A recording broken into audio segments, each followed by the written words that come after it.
Hello বন্ধুরা, এই যে দেখো আমি ইলিশ মাছ রান্না করছি শস্য দিয়ে। তো শস্যটাকে ভালো করে ছেঁকে নিলাম, শুধু জলটা দেব, তাই চালনি দিয়ে ছাঁকছি। আর এদিকে আলুগুলো ভাজা বসিয়েছি। শস্য বাটার মধ্যে আমি একটু আলু দিই, তোমরা তো জানোই।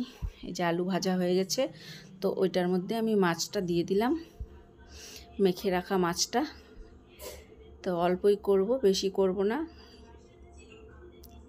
ঝোলটা ফুটবে, এই যে ফুটছে ঝোলটা। তারপর এখন হালকা করে একটু নাড়বো। দেখো আলুগুলো একদম গলে গেছে। তো এখন 2-4টা কাঁচা লঙ্কা দিয়ে দিলাম উপর থেকে, দেখতে বেশ ভালো লাগে। আর ভাত খাওয়ার সময় লঙ্কাগুলো চটকে ভালোই খেতে ভালো লাগে, ঝাল ঝাল। তো এই যে দিয়ে দিলাম। এবার আমি নামিয়ে নিলাম, আর উপর থেকে সরষের তেল দিয়ে দিলাম। গন্ধটা বেশ সুন্দর বেরিয়েছে, আর মাছগুলো খুব স্বাদ হয়েছে। তো ভালো লাগলে তোমরাও করে খাবে। সবাই ভালো থাকবে, সুস্থ থাকবে, টাটা।